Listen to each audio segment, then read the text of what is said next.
Okay. Eto. Oh yeah, I'll more. This is the more. Ha? Okay. Alam mo, bago ako niyan sa more na yan, ha? Meron pa rin. Hi, Ai. We used to work with your mom and uncle, Eleuterio de las Alas. Miss Genetic Engineer Kaluwing. Oy, Genetic Engineer, hello. See?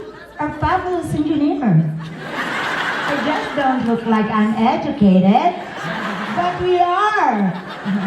Ano na? Yun na. Nag-work ka dun sa nanay ko. Kasi po dalawa po yung nanay ko. Isang biological, isang yung nag-adapt sa akin na auntie ko. Yun po yung engineer. Genetic Engineer Justa de las Alas na nag-work pala siya dun. Wala na si Inay, Tegi Bambam na. Namatay na po yung mami ko. Oo. Hindi pala, tawag ko pala sa kanyang mama, pero Inay siya talaga. Kamamatay lang niya noong June 2022. Kaya ayun. Nakakaiyak. Sino tumatawag sa inyo? Baka mamaya may padala sa akin yan ha. Sendwin. Sige na, game na. Sendwin. Oo. Yung pamangkin ko nandito rin, si MM, and yung sa kanyang husband. The husband is a Canadian, Greek Canadian. They're here. Oh, you. Come. Come, Papa, come. Yeah. Ito po, pamangkin ko po ito. Matagal ko nang hindi nakikita. Tapos ito po yung asawa niya, ang gwapo. See your aunt, ha? Oh, aunt is popular. Oh, baka naman, ha? Ito, pamangkin ko po yan. Alam niyo ba, nakakatawa? Nakakatawa kasi nung pumasok ko, sabi sa akin, oh, what are you going to do here? Sabi ko, oh, I'll visit my brother. Okay. Alam niyo ba, yung hindi ko alam, taga dito pala sila. Akala ko, all the while, taga Toronto sila. Tapos nung kausap ko yung ate ko na isang araw, oh, pupunta ka pala dito? Naku, nandito kami. Nasa Calgary pala kayo. So, ayan ang storya. Nandiyan sila. Okay, see your aunt? Popular. Go. Sit down, you're rocking the boat. No, it's okay. I'm just joking. Sabi niya, I don't have money for you. Bakit pinakasalan mo yan? Money for you.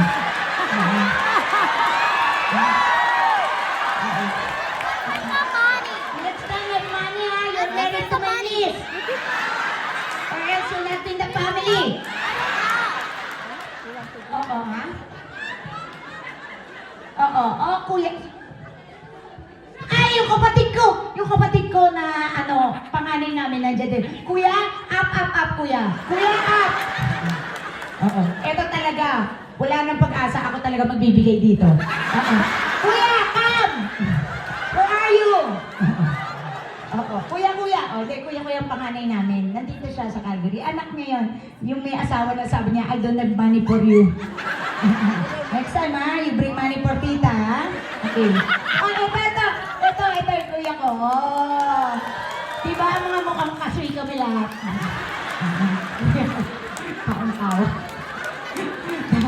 Sabi na baby sis, wala akong regalo sa'yo. O alam ko naman ako magbibigay sa'yo. Isa yun sa dahilan, ba't ako humihingi para may pambigay ako sa'yo. Yun talaga yan. Hindi, ito, for my last song, ito talaga. Kasi, last na. Sandali muna, ipapaliwanag ko muna. Kunyari, ganito yan. Di ba, nakikita niyo pag kumakanta ko, wala akong lyrics. Sa totoo lang, hindi ko ginagawa yon.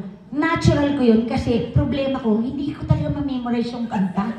Hindi ko talaga maintindihan. Alam mo, kahit may teleprompter, di ba? May teleprompter, yung mga ganyan. Alam mo, ang tingin ko, yung letra, gumagano, no? Parang hindi ko maintindihan, siguro sa nervyos ko. Nininervyos ako, mukha lang hindi, parang gumagano yung letra, kaya parang ganda na, ang kasiya, ay tunay. Hindi ko kasi memorize. Alam mo ba kung ilang beses ko na kinanta yan? Mga 10, 1 month ko na siyang kinakanta, hindi pa rin. Pero, sabi ko sa sarili ko, tapos, natutuwa ako kahit papano kasi wala akong sumikat na kanta. Pero may sumikat naman akong pelikula. And thank you sa inyo. Maraming salamat sa lahat na nanood ng Tanging Ina nyo lahat, Tanging Ina mo, lahat. Ha? Oo.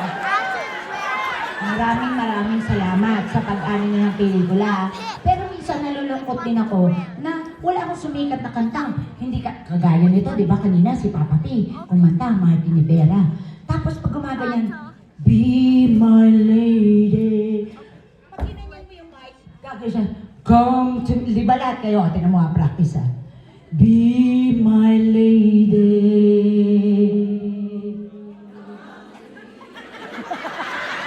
Parang punebre. Come to me. Pag ginanyan nyo, di ba kumakanta kayo lahat? Sabi ko, bakit ako? Wala akong ganun. Hanggang sa nakaisip ako, sabi ko, eto sigurado masusundan ito. Wala man akong sikat na kanta.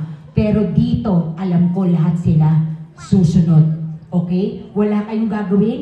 Titingin lang kayo sa left and right ninyo. Ah! Ito! Bakit tumatawa na kayo? Wala pa nga eh. Titingin lang kayo sa left and right ninyo. At susundin nyo ang kakantahin ko. Napakadali nito. Meron na kayong teleprompter na malaki. Ewan ko na lang pag hindi nyo pa ako nasunod. Okay. Ready na ba kayong lahat?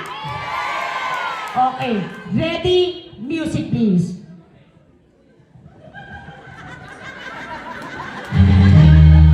Singalo. Oh, basahin nyo. Singalo. Basahin lang ang nakasulat. Tanananan. Basahin nyo.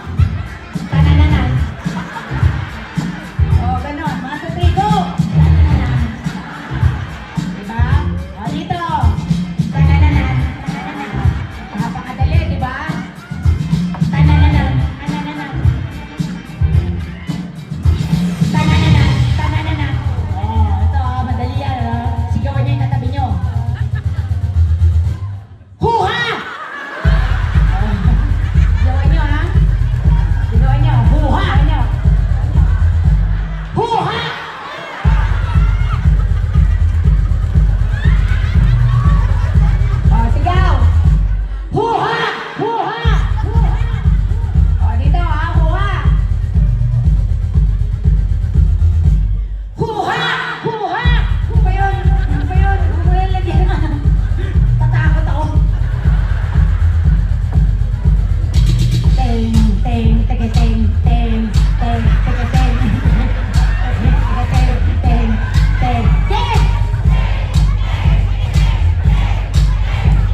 kanina, pinag-uusapan namin ni Ate Lerma kung sino-sino yung mga artistang mababait talaga.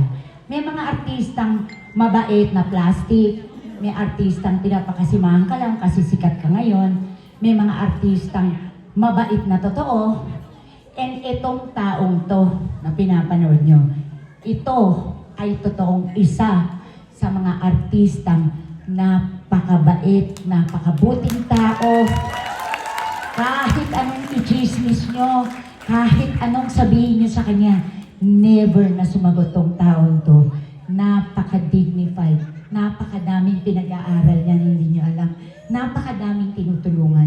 At higit sa lahat, yung kabaitan niya, innate, totoo, hindi plastic, totoong buhay na babait po ang taong ito. Ladies and gentlemen, please again welcome Mr. Piolo Pascual. Grabe ka, Mama. Namiss mo ba mag-perform? Dito ka. Napakahirap pa kumita ng pera.